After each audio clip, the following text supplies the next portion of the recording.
चुंडावत मांगी सेनानी, शीश काट दे दियो शैतरानी।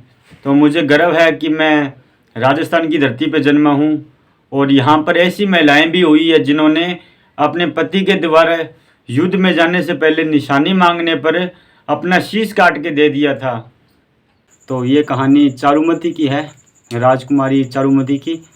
चारुमती किशनगढ़ की निवासी थी और ये किशनगढ़ है वो राजस्थान के अजमेर ज़िले में पड़ता है। यह अजमेर ज़िले से 18 किलोमीटर दूर पूर्वी साइड पड़ता है। तो चारुमती की कहानी है। दीपावली का टाइम था और चारुमती के घर के बाहर एक महिला आवाज़ लगा रही थी कुछ सामान बेचते हुए। वो पोस्टर बेच रही थी एक महिला कि पोस्टर ले लो, पोस्टर ले लो। तो चारुमती को उस महिला की आवाज़ सुनाई देती है और चारुमती जाती है उस महिला के पास। तो वो देखती है कि महिला काफ़ी सारी पेंटिंग है वो क्या है कि बेच रही थी अलग अलग प्रकार की।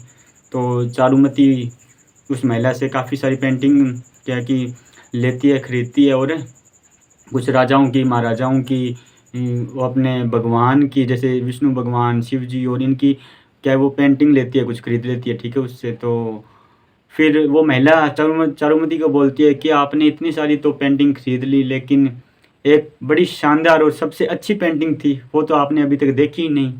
तो चारुमती कहती है कि कौन सी पेंटिंग है वो, मुझे भी दिखाओ भी। तब महिला वो पेंटिंग दिखाती है चारुमती को।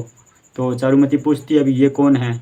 तो महिला बोलती है कि आप इसे नहीं जानते, आप इन्हें नहीं जानते, ये तो मुग़ल बादशाह औरंगज़ेब हैं। तो चारुमती ने कहा कि अच्छा ये औरंगज़ेब है क्या। तो फिर चारुमती ने क्या की कहा कि ये पेंटिंग भी मुझे दे दो। उन बाकी पेंटिंग वो पेंटिंग भी ले ली और औरंगज़ेब की पेंटिंग लेकर चारुमती घर पे आ गई। तो वो चारुमती घर पे आकर औरंगज़ेब की पेंटिंग को फर्श पे रखती है नीचे और अपनी जो दासियाँ होती है उनको बोलती है कि इस पेंटिंग को आप जूतियों से, चप्पल से क्या कि तोड़ो, अच्छे से पिटाई करो इसकी। तो उनकी जो दासियाँ होती है उनकी सहेलियाँ होती है चारुमती की, वो उस पेंटिंग को अच्छे से पिटाई करती है उसकी। और फिर चारुमती होती है उस महिला के पास जाती है, जो पोस्टर बेचने वाली महिला होती है उसके पास जाती है और उसको बोलती है कि ये लो औरंगज़ेब की पेंटिंग जो आपने मेरे को दी थी, और ये वापस आप औरंगज़ेब को जाकर दे दो और उससे बोलो कि आपकी पेंटिंग का ये जो हाल है ये किसने किया है, चारुमती ने किया है। तो वो जाती है महिला और औरंगज़ेब के पास जाकर बोलती है कि महाराज आपकी पेंटिंग को चारुमती ने इतने बुरे तरीके से तोड़ा है और इतनी गालियाँ दी है और 2-4 बातें अपनी तरफ से लगा के कहती है वो, क्योंकि वो लेडीज़ है और लेडीज़ का काम होता है, लगभग सभी नहीं लेकिन कुछ लेडीज़ ऐसी होती है कि वो 2 बातें अपनी तरफ से कहती है। तो वो कहती है कि आपकी पेंटिंग को देखकर वो आपको बहुत सी गालियाँ दी है चारुमती ने। तो ये सब सुनकर औरंगज़ेब को बहुत ज़्यादा गुस्सा आता है और औरंगज़ेब गुस्से से लाल पीला हो जाता है पूरा का पूरा। और वो कहता है कि अब तो मैं बदला लूँगा चारुमती से। तो वो सोचता है बदला मैं कैसे लूँ, किस तरीके से लूँ, और बदला ऐसा होना चाहिए कि पूरी जनता को पता चले कि औरंगज़ेब की बेइज्जती की है तो फिर उसका परिणाम क्या होता है, क्या होगा, तो सभी को पता चलना चाहिए। तो औरंगज़ेब ने डिसाइड किया कि मैं चारुमती से शादी करूँगा और उससे शादी करके फिर उसको सज़ा दूँगा। तो औरंगज़ेब ने किशनगढ़ फ़ोन लगाया या संदेश पत्र भिजवाया। तो किशनगढ़ के जो राजा थे उनके पास पत्र या संदेश भिजवाया कि मैं आपकी जो पुत्री है चारुमती उनके साथ शादी करना चाहता हूँ। वो करना चाहता हूँ नहीं, उसने क्या है कि औरंगज़ेब ने आदेश ही दिया कि मैं आपकी पुत्री चारुमती के साथ शादी करूँगा, कल ही आ रहा हूँ, कल ही शादी करूँगा। उसने क्या कि पूछा नहीं है, सिर्फ वो आदेश देता है उसको कि मैं आपकी बेटी से शादी करूँगा कल ही। क्योंकि औरंगज़ेब बहुत ही शक्तिशाली और पावरफुल राजा था, मुग़ल बादशाह था, उसके पास बहुत बड़ी सेना थी उसके पास, और उसने अपने आसपास के काफ़ी एरिया पर क्षेत्र पर कब्जा कर रखा था। तो सभी लोग उससे डरते थे। तो किशनगढ़ का जो राजा था, चारुमती के जो पिताजी थे, उनके पास बहुत छोटी सेना थी। तो उनके पास चारा भी नहीं था कोई भी उनसे युद्ध करे औरंगज़ेब से। तो वो मान गए कि चलो ठीक है साहब, आ जाना कल, तो शादी कर लेना, हम तैयार रखेंगे, टेंट वगैरह लगाकर समोसे लड्डू वगैरह सब तैयार रखेंगे आपके लिए, आ जाना, इलाज ही क्या है कुछ और। तो औरंगज़ेब उसके लिए शादी, औरंगजेब उसको कह देता है कि मैं शादी करूँगा, ठीक है। उसके बाद में जब ये बात चारुमती को पता चलती है कि उसके पिताजी ने चारुमती की शादी औरंगजेब के साथ फिक्स कर दी और चारुमती से पूछा भी नहीं, तो चारुमती बहुत गुस्सा होती है और अपने पिताजी को बोलती है कि पिताजी आपने मेरे से पूछा भी नहीं, मेरी शादी आपने औरंगजेब के साथ तय कर दी, मैं तो ये शादी नहीं करने वाली हूँ, ना आज करूँगी ना कल करने वाली हूँ मैं तो ये शादी, क्योंकि जो औरंगजेब है वो मुसलमान है, मैं राजपूत हूँ और वैसे भी वो बहुत ही क्या है कि ख़राब व्यवहार है उसका, कत्लेआम मचवा रखा है उसने पहले भी, और मतलब बुरी आदतें हैं उसकी बहुत। मुग़ल बादशाह आपको पता ही है, अकबर ने काफ़ी सारे कत्ल करवाए थे, औरंगजेब ने भी काफ़ी सारे कत्ल करवाए थे और आसपास दहशत फैली हुई थी उसकी, तो उसने कहा कि मैं उससे शादी नहीं करने वाली हूँ। तो उसने मना किया, तो उसके पिताजी ने कहा कि नहीं बेटा, ये तो तुम्हें शादी करनी पड़ेगी। तो चारुमती ने कहा कि आप युद्ध कर लो औरंगजेब से, आप तो डरते हो क्या युद्ध से? तो उसने कहा बेटा मैं युद्ध से नहीं डरता, देखो उसकी सेना बहुत बड़ी है औरंगजेब की, अपनी सेना छोटी है, और मैं ये भी नहीं डरता कि मैं हार जाऊंगा या मैं मर जाऊंगा। मुझे दुख तो इस बात का है कि अपने सभी हार जाएंगे, अपनी सेना हार जाएगी, और अपने क्षेत्र की जितने भी, अपने परिवार की जितनी भी महिलाएं हैं, सैनिकों जो अपने सैनिक हैं जो शहीद हो जाएंगे, उनकी जितनी भी महिलाएं हैं, उन सभी महिलाओं को औरंगजेब कैद करके ले जाएगा दिल्ली, ठीक है, और उनके साथ पता नहीं कैसा सलूक करेगा। तो मैं ये इतनी बड़ी रिस्क नहीं ले सकता, तुम्हारे एक के बदले में इतनी हज़ारों महिलाओं को खतरे में नहीं डाल सकता। तो किशनगढ़ के राजा ने यह कहा, तो फिर चारुमती को लगा कि अब तो क्या है कि पिताजी तो मानने वाले हैं नहीं, कुछ और ही उपाय ढूंढना पड़ेगा इसका। तो फिर चारुमती को याद आया कि मेवाड़ के महाराणा राज सिंह है, जो मेवाड़ क्षेत्र कौन सा है, दक्षिणी राजस्थान, उदयपुर और राजसमंद वाला जो क्षेत्र है उसको मेवाड़ के नाम से जाना जाता है। तो वहाँ के राजा थे महाराणा राज सिंह, उन्होंने पहले ही क्या है कि कुछ ऐलान करवा रखा था। वो मुग़ल बादशाह जो औरंगजेब है उनके विरोधी थे महाराणा राज सिंह। तो महाराणा राज सिंह ने पहले ऐलान करवा रखा था कि अगर कोई भी महिला या कोई भी व्यक्ति औरंगजेब की वजह से परेशान है तो वो मुझसे मिल सकता है, मैं उसकी समस्या का समाधान करूंगा। तो वो तो विरोधी था औरंगजेब उसका, वो राज सिंह औरंगजेब का विरोधी था, तो वो तो कोई वजह ही ढूंढ रहा था कि मुझे कोई वजह मिले और मैं उस वजह से औरंगजेब के साथ लड़ाई कर सकूं।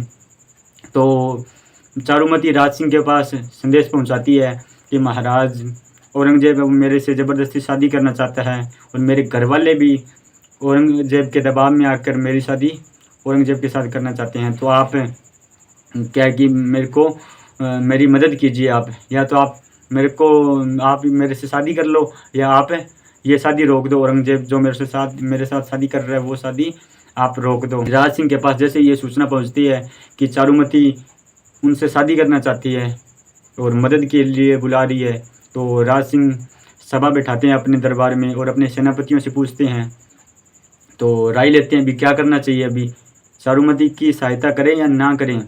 तो कुछ जो सेनापति होते हैं, कुछ लोग होते हैं, वो तो ये बोलते हैं कि महाराज देखो अपना कारोबार अच्छा चल रहा है, अपना सब काम धाम अच्छा चल रहा है, तो अपने क्यों बिना काम की जो समस्या है वो क्यों मोल लेंगे, अपना काम अच्छा चल रहा है।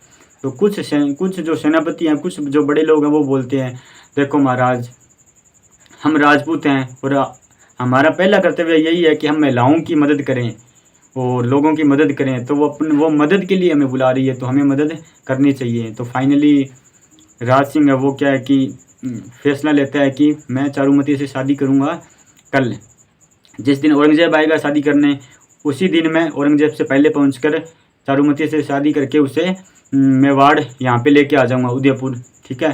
तो जो राज सिंह होता है वो आदेश घोषणा कर देता है मेवाड़ में कि युद्ध की तैयारी की जाए, और युद्ध की घोषणा करने के बाद में सभी जो सैनिक होते हैं वो अपना अपना सामान तैयार करते हैं, सेना तैयार करते हैं। और जो मेवाड़ की सेना है, देखो कोई भी सेना हो वो दो प्रकार की होती है, एक सेना का आगे वाला भाग और एक पीछे वाला भाग।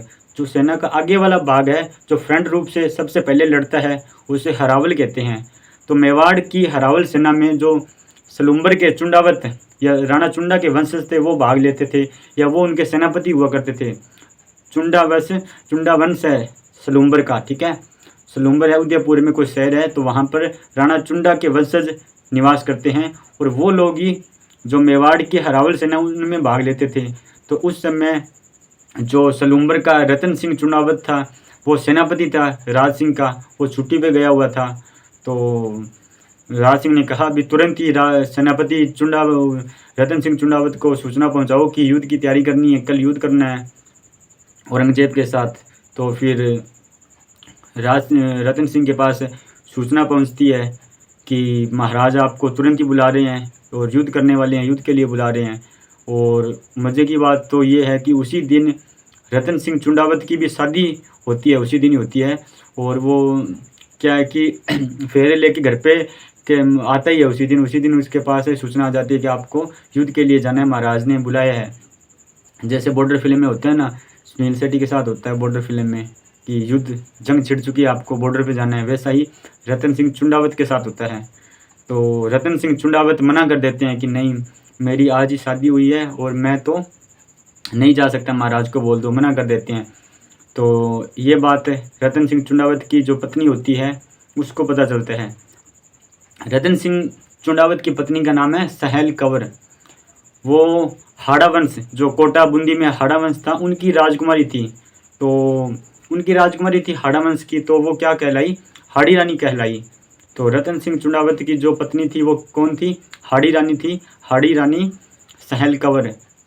तो हाड़ी रानी को जब पता चलता है कि उनके पति ने युद्ध में जाने से मना कर दिया, तो वो अपने पति को समझाते हैं कि आपको ऐसा नहीं करना चाहिए था, आपको युद्ध में जाना चाहिए, महाराज ने आपको बुलाया है, तो हो सकता है कुछ बड़ी समस्या होगी।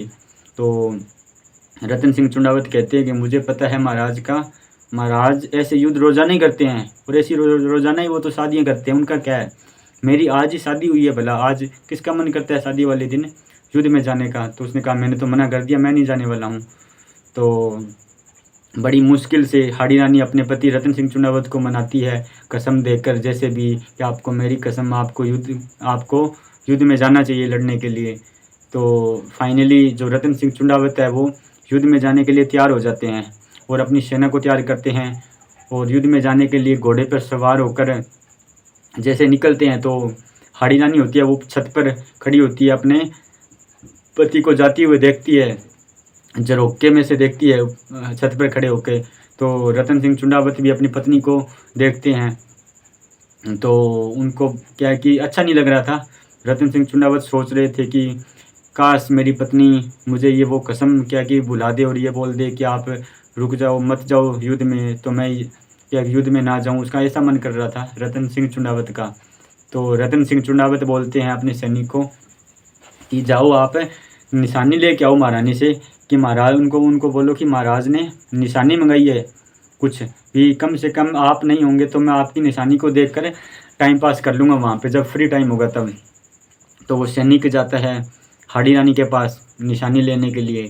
तो हाड़ी रानी को बहुत ही अफसोस होता है कि महाराज जो मेरे पति हैं वो मेरी वजह से युद्ध में जाने से मना कर रहे हैं, तो ये तो बहुत ही अफसोस की बात है। मेरे इस रूप को, सुंदरता को, इस सौंदर्य को देखकर वो क्या कि मेरे पे मोहित हो गए और युद्ध में जाने से मना कर रहे हैं। एक योद्धा युद्ध में जाने से मेरी वजह से मना कर रहा है, ये तो बहुत गलत बात है। हाड़ी रानी कहती है कि मेरे रहने से अगर वो युद्ध में नहीं जा रहे हैं तो इससे अच्छा है कि मैं ना ही रहूं। अगर मैं नहीं रहूंगी तो फिर वो युद्ध में जाएंगे। तो महारानी जो हाड़ी रानी थी वो क्या कि अपने सैनिक जो निशानी मांगने के लिए आया था उसकी कटार से तलवार निकालती है और उस सैनिक को बोलती है कि महाराज को जाकर जो मेरा कटा हुआ सिर होगा वो महाराज को जाकर दे देना और उनको बोलना कि महारानी ने निशानी के रूप में ये जो सिर है वो दिया है। तो वो महारानी क्या करती है, हाड़ी रानी उसकी कटार से तलवार निकालती है और एक झटके से जोर से अपना गले पे मारती है तलवार और अपना गला है वो अलग कर देती है, अपने धड़ से अपना गला है वो अलग कर देती है। तो उसके लिए महारानी हाड़ी रानी के लिए एक कहावत भी है कि चुंडावत मांगी सेनानी, शीश काट दे दियो शतरानी। चुंडावत ने निशानी मांगी थी और महारानी हाड़ी रानी ने अपना शीश काट के दे दिया। तो वो सैनिक कटा हुआ सर लेकर रतन सिंह चुंडावत के पास पहुंचता है और चुंडावत जो रतन सिंह चुंडावत है वो सर को देखकर, महारानी के जो कटे हुए सिर को देखकर हक्के बक्के रह जाते हैं, उनके होश उड़ जाते हैं। बहुत ही उनको फिर दुख होता है कि नहीं, मुझे ऐसा नहीं करना चाहिए था, मुझे युद्ध में जाना चाहिए था। महारानी हाड़ी रानी सही बोल रही थी, मुझे युद्ध करना चाहिए। तो उनको बहुत अफसोस होता है बाद में। फिर उनको गुस्सा भी आता है अपने आप पर। फिर वो बड़े गुस्से से गर्म होकर, लाल पीले होकर, और कहते हैं कि उस महारानी के कटे हुए सिर को अपने गले में ऐसे बांध के, बालों से अपने गले में बांध के उस कटे हुए सिर को, और औरंगजेब की सेना के साथ बहुत ही भीषण युद्ध किया था, बहुत ही ज़बरदस्त युद्ध किया था। और औरंगजेब की सेना को 1 इंच भी आगे नहीं बढ़ने दिया था रतन सिंह चुंडावत ने। इतने खतरनाक तरीके से लड़े थे वो औरंगजेब की सेना के साथ।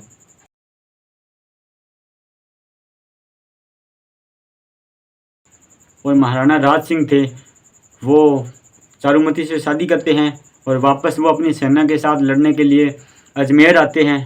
तो उन्हें पता चलता है कि औरंगजेब की सेना तो भाग गई, और जो महाराणा रतन सिंह थे वो औरंगजेब की सेना के साथ लड़ते लड़ते शहीद हो गए। तो उन्हें बहुत दुख होता है। और फिर जो महाराणा राज सिंह होते हैं वो राजसमंद झील की पाल पर बैठकर ये सारी बात अपनी महारानी चारुमती को बता रहे होते हैं। तो फिर चारुमती उनसे पूछती है कि फिर आगे बाद में क्या हुआ। तो महाराणा राज सिंह बोलते हैं उनको कि आज वो दोनों नहीं हैं, इसीलिए हम यहाँ पे बैठे हैं। उन दोनों ने अपनी जान कुर्बान कर दी, इसलिए हम दोनों यहाँ पे बैठे हैं। तो ये थी चारुमती की कहानी। इसीलिए अपने राजस्थान के इतिहास को याद किया जाता है और कहा जाता है कि राजस्थान की धरती वीरों की धरती है, वीरांगनाओं की धरती है, बलिदान की धरती है। इसीलिए बोला जाता है